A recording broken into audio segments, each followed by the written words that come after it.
ABC News headquarters in New York, 12:30 here in the East, 9:30 in the West. What you're looking at is the Republican pickups in the Senate. They have picked up 3 seats in the Senate so far, extending their majority, of course, in the House. Democrats will take control of the House. So far, they have picked up at least 23 seats on their way to a majority. There we have it right there. And look at this right now. This is one of the big stories of the night. 85 women have won House of Representatives races tonight, marking a new high for women in the chamber just tonight. It's 87 now. I'm just being corrected in my ear. So far, it is 76 Democrats, 12 GOP tonight, 75 and 12 right there. And quite a night for women in the House. I want to bring in Tom Perez right now, the chair of the Democratic National Committee. Chairman Perez, congratulations on the House. You lost the Senate. What went wrong there? Well, the map was historically challenging, George, and so we knew going into it that it was going to be a tall order. We still got a couple races out west in Nevada and in Arizona that I think we have a real shot at, and that goes to show that we're really, you're starting to see places like Arizona turn purple because there's a real opportunity there. You saw Ann Kirkpatrick win that seat down in Tucson. And we've become a 50-state party again. I mean, you look at Kansas, and we picked up a seat there. And we picked up the governor's residence there with Laura Kelly. 4 out of the 5 governor's flips from red to blue are also women. So your point about 2018 being the year of the woman, that's also true in state houses as well. So I'm bullish because we needed to have a check and balance in Washington. We always knew the Senate was going to be a tall order, but we were confident about the House. And California hasn't reported anything yet in terms of their results, and I think we're going to pick up a number of seats there. So you just repeated the same phrase we heard from Leader Pelosi, check and balance. What is the number one thing you want to check about President Trump? Well, we need accountability. I mean, remember when Barack Obama was president, the definition of a scandal was when he wore a tan suit. I mean, here, how many agencies have had leaders who have either had to leave or, frankly, should leave because they've been engaged in, at a minimum, ethical misconduct and possibly criminal misconduct? It is a culture of corruption that engulfs this administration, and we need that accountability. But what we're going to be fighting for, right at the outset, as Leader Pelosi pointed out, is infrastructure.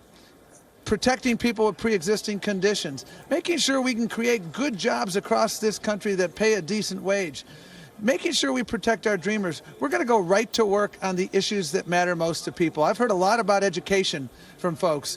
You saw that upset victory in Oklahoma in the congressional race tonight. Well, we helped flip 4 state house seats there last year. And the big part of the challenge in Oklahoma, George, is that there's tens of thousands of school kids who go to school 4 days a week because Republicans have cut funding for education through the bone. And so that's why people are willing to take a look at the Democratic Party, because we're fighting for the issues they care about. Realistically, can anything actually get done given the fact that Republicans have increased their majority in the Senate? Well, I worked for Ted Kennedy in 1995 through 98. It was divided government. After 1994, they said that you're not going to get anything done. And we got a minimum wage increase. There was immigration reform. There was welfare reform. There was a hate crimes bill. There was a lot of things that got done because the Democrats were willing to work hard in a bipartisan fashion. Leader Pelosi said tonight, we are absolutely willing to do that. It absolutely takes 2 to tango. And the question presented is going to be, will this president and will Mitch McConnell be willing to stand up to their far-right flank of the Republican Party? I hope they will. Which Democratic Party won tonight? We saw such diverse candidates. You saw some candidates on the very, very progressive, extremely progressive, other candidates trying to go right down the middle of the road. Can you knit them together into a common agenda, into a common party? Yeah, again, getting back to my former boss, Ted Kennedy, he often said, if somebody asks you what wing of the party you belong to, tell them you belong to the accomplishments wing because you want to get stuff done. Everybody who got elected on the Democratic side, we want to make sure we protect health care for people so that if you have a pre-existing condition, you can keep your health care. We want to pass an infrastructure bill so that we can put people to work. We want to make sure that people who go to public schools regardless of where you live, have access to quality public schools. There are so many things that unite Democrats, whether you're the new member from Kansas or whether you're the new member from Queens. There are so many things that unite us, and those are the things we're going to continue to work on. It seems like Florida is breaking the hearts of Democrats again. A Republican is going to be governor of Ohio. Again, two such key states in a presidential race in 2020 coming up. What's gone wrong for the Democrats in Florida? Well, we got to keep organizing, and we came up just short in that governor's race. We put a lot into it. I'll tell you, one of the first things I'm going to do, there was a ballot initiative there, I think it was referendum 4 or amendment 4, to allow 1.5 million people who have been permanently disenfranchised from voting because they have a felony conviction to get their rights restored. And it passed with a solid bipartisan majority. I'm going to make sure that people who've paid their debt to society can vote. We saw this in Virginia. Terry McAuliffe led the way there. We've got to make sure that we expand those opportunities, and we're going to continue to work hard in Florida and elsewhere. And I'm heartened by the fact that we won 5 seats, and there's another 4 or 5 that are still in play as you and I sit here at 12:30 or 12:40 East Coast time. And that's a pretty good year for Democrats. That's a very good year. And again, Michigan, huge state, very, very important. Illinois, very important. Maine, New Mexico, Kansas, and again, we're still in play. Wisconsin's a dead heat right now, and so we'll see what happens there. So we got a lot more work to do, and we've made a lot of progress, and these are 12-year elections because they'll be in charge of redistricting. So I'm heartened by that, and we're going to keep fighting in Ohio. We're going to keep fighting in Florida. And a lot more votes to count. Chairman Perez, thanks very much. Pleasure to be with you.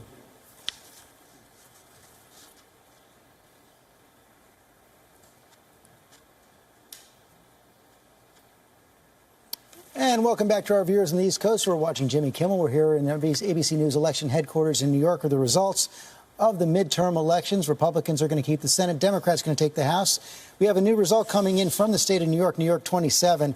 Republican Congressman Chris Collins has defeated the Democrat Nate McMurray up in upstate New York. John Carl, what makes this interesting, he won despite the fact that he was indicted for insider trading this summer. So George, just to put this in perspective, we have had 3 candidates who are under indictment that have run for Congress in this midterm election. So far, 2 of them have won. The third is out in California. We haven't heard. Bob Menendez is the other.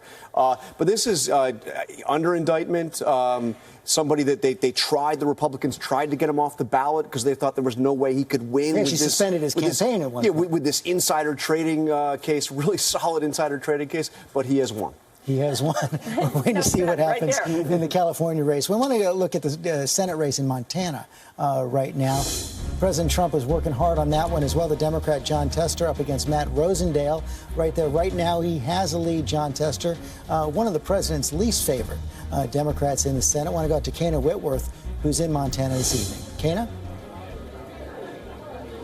Yeah, George, I think you're exactly right there when you say one of President Donald Trump's least favorite senators. You know, he really blames John Tester for blocking his nomination of the Veterans Administration nominee. And so President Donald Trump has really taken a personal interest in the Senate race here in Montana. He has visited Montana an unprecedented 4 times in the last 4 months. That is more than any other sitting president. But despite all of his support for his Republican candidates here in Matt Rosendale and Greg Gianforte, 54% of voters are saying that Trump was not a factor in their votes. And John Tester is leading this race. Of course, he is the incumbent Democrat. He is seeking his 3rd term.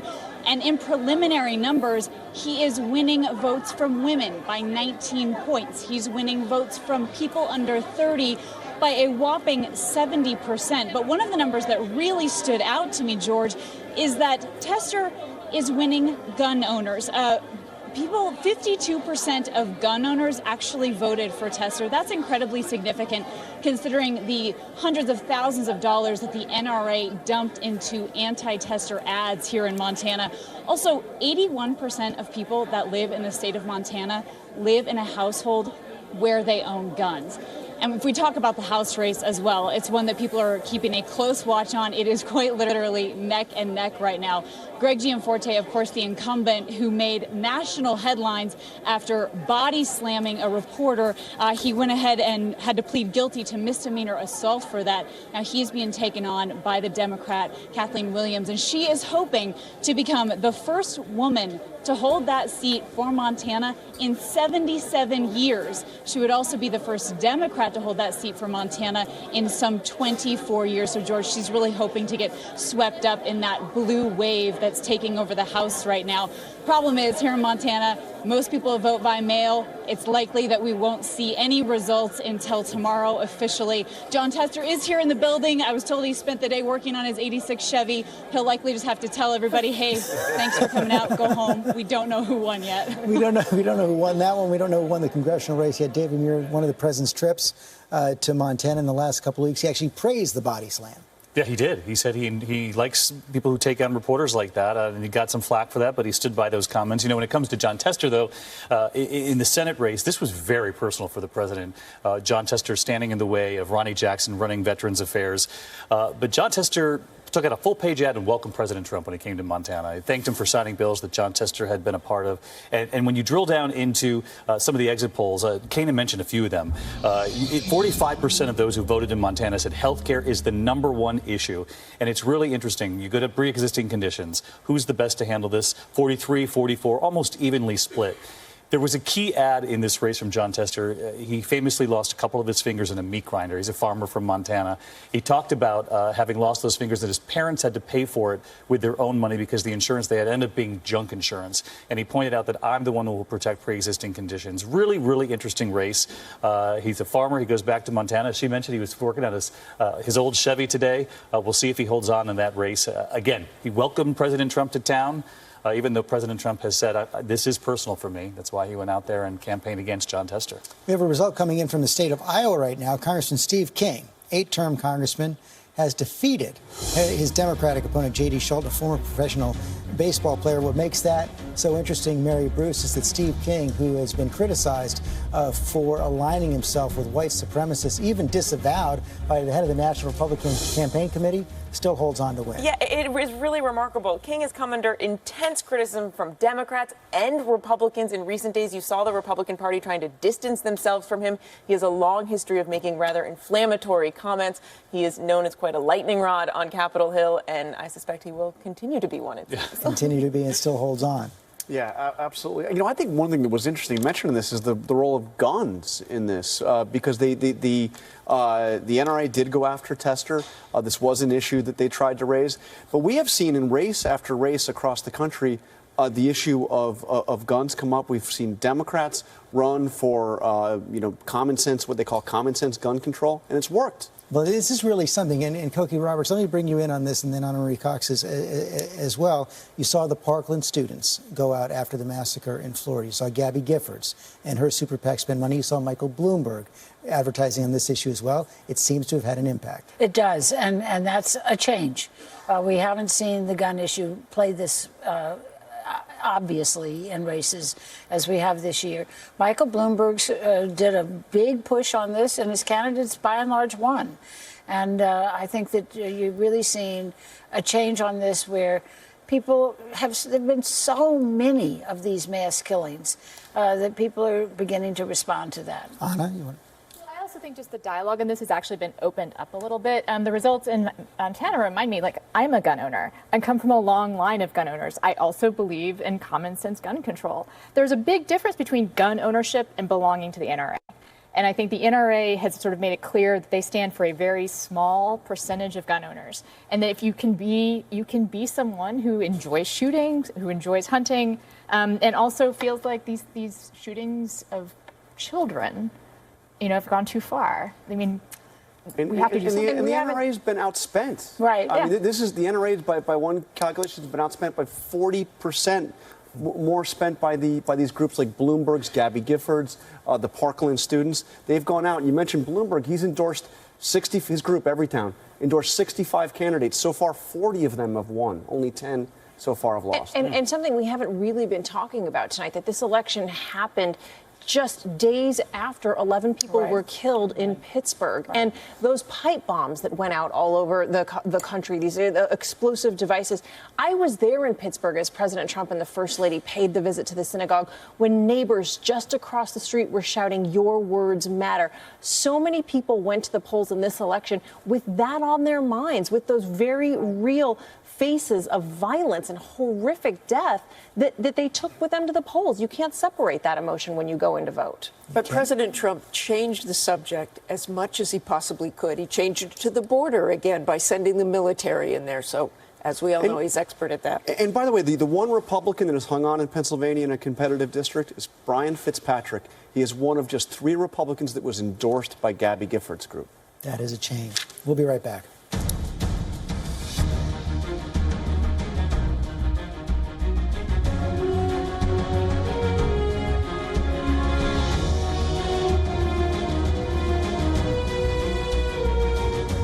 Hi, I'm Dan Harris. It's ABC News Live. We're upstairs from George and the gang in what we're calling the Skybox. Let's get it out to a race that hasn't gotten that much attention tonight.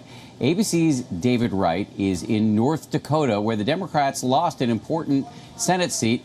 David, Heidi Heitkamp, you sent out an email internally a couple of hours ago. You said Heidi Heitkamp, the now defeated incumbent Democratic senator, spent the evening at the movies. That's right, and ironically enough, the movie she went to was A Star Is Born, Dan. In fact, her star declined tonight, and it's not a huge surprise. The polls have been showing for some time that she was behind Republican Kevin Cramer, the state's only member of Congress who was running against her. But they had hoped that she might be able to pull a rabbit out of a hat because she has done so in the past. This is a predominantly red state. When she won the state back in 2013, she did so by fewer than 3,000 votes. They hoped that she could do that again. In the end, it was not to be.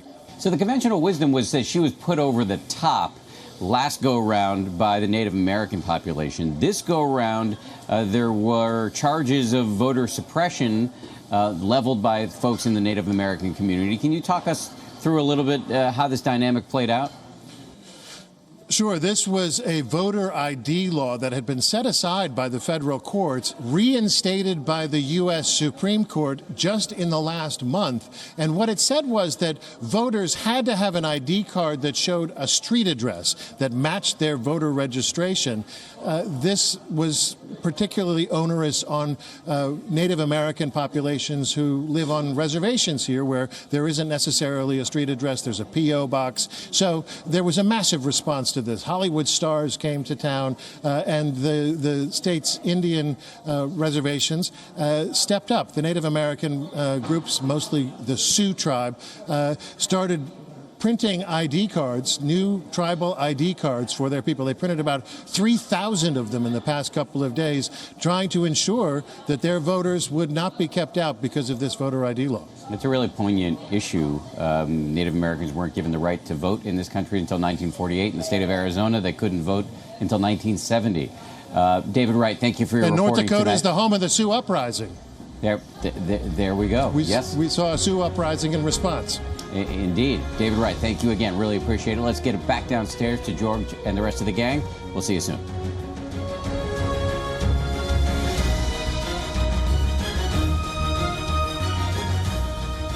Back here at ABC News election headquarters in New York, coming up on 1 a.m. in the East. Still waiting on the results from the Senate race in Nevada, where Jackie Rosen is taking on the incumbent Dean Heller. I want to go out to Amy Robach in Las Vegas.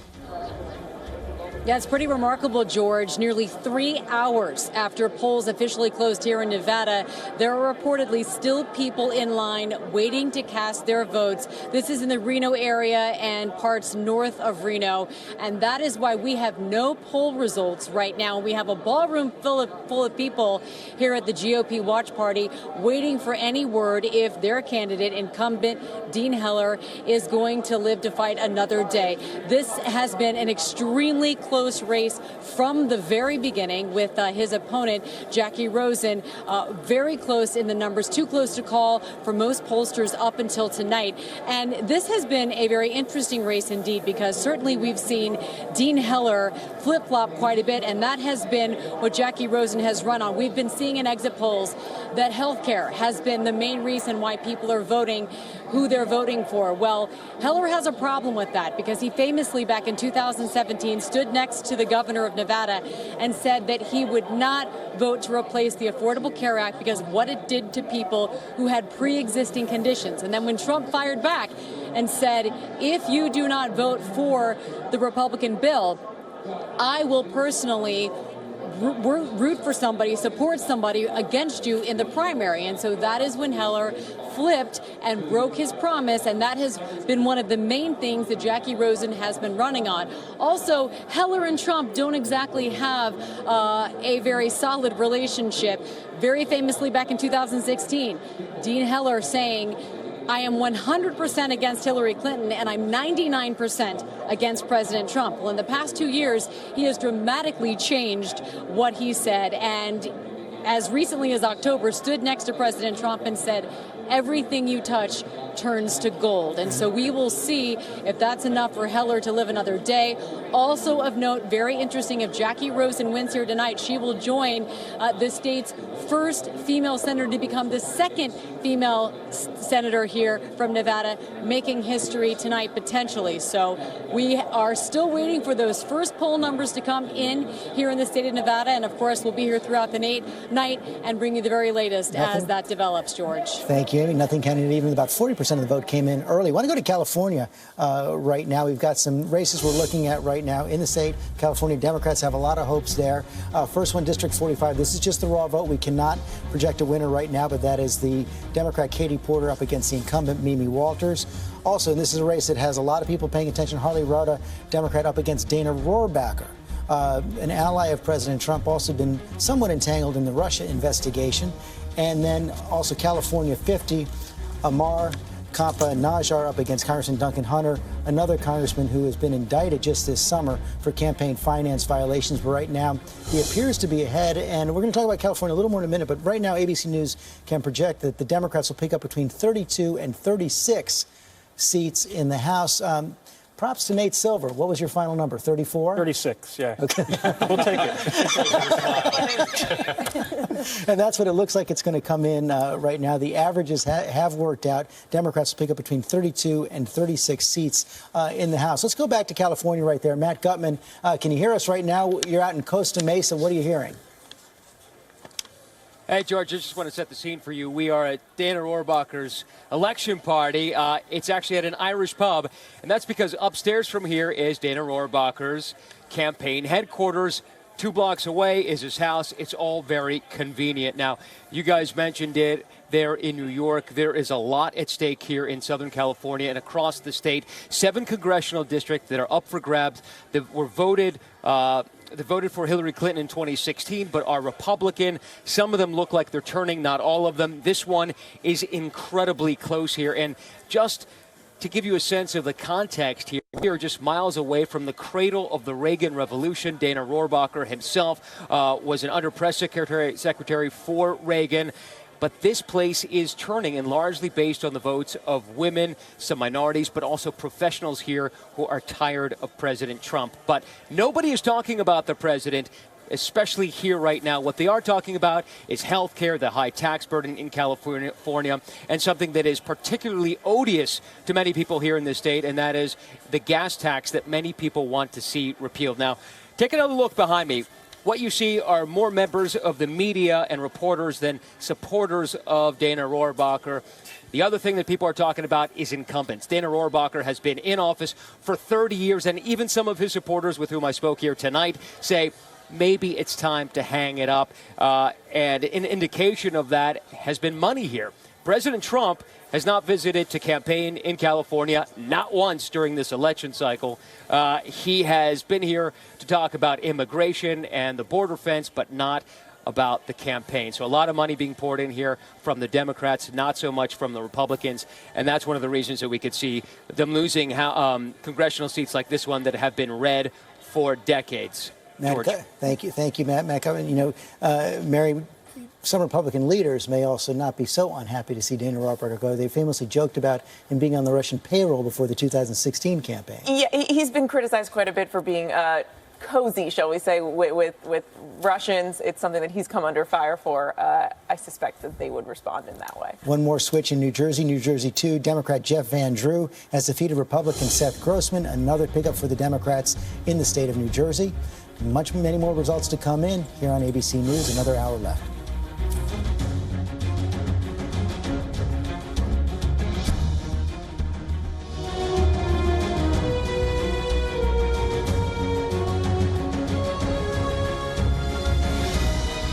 As George and the team take a break downstairs, we're upstairs in what we're calling the Skybox to continue our coverage on ABC News Live. We've recruited one of my favorite big brains here at ABC News, Rick Klein, our political director. So our projection, ABC's projection, is that the Democrats will take between 32 and 36 seats in the House. And we haven't yet projected the margin yet in the Senate, but clearly the Republicans are going to retain the Senate, probably gain at least 3 seats. 3, 4, so historically speaking, can't Trump and his team make the argument that we did quite well? Sure, and the counter argument is right as well. What's the counter argument? That he got wiped out across the country. You can look literally across the country in the suburbs, going from New York City right here all the way down through Philadelphia and Miami and Kansas City and Oklahoma City, and we're going to see results later in the Los Angeles area and Dallas and Houston, and suburban House members, people that were loyal to the Trump agenda, House members who were loyal to the Trump agenda, are getting punished for it. They're getting routed. They're getting wiped out, and they are powering a Democratic wave that is limited to the House. At the same time, a whole range of Senate candidates very loyal to the Trump agenda, they're getting rewarded for it. So yes, the president can declare victory, but so can Democrats. This is like 5-year-old soccer where everyone gets a trophy. I have a 4-year-old, and he plays that kind of soccer game. But so what does it all mean heading into 2020? If I'm Donald Trump looking at the map and how I did and how his team did, is he going to be worried or excited going into 2020? These guys were able to hold. And the red states, put them aside. He was never going to realistically have to worry about the North Dakotas and the Indianas or even the Missouris of the world. But the fact that he's getting a gubernatorial candidate winning in Ohio, the fact that he's getting a gubernatorial candidate winning in Florida and may get a Senate seat there as well, that I think is his evidence that his team will say, look, our coalition holds and can be strengthened, emboldened by us continuing to go out there. So I think they can look around at that. But they have to also look at the absolute warning signs. This revolt in suburban parts of the country. Look, Democrats are going to get 8-9 million more votes than Republicans.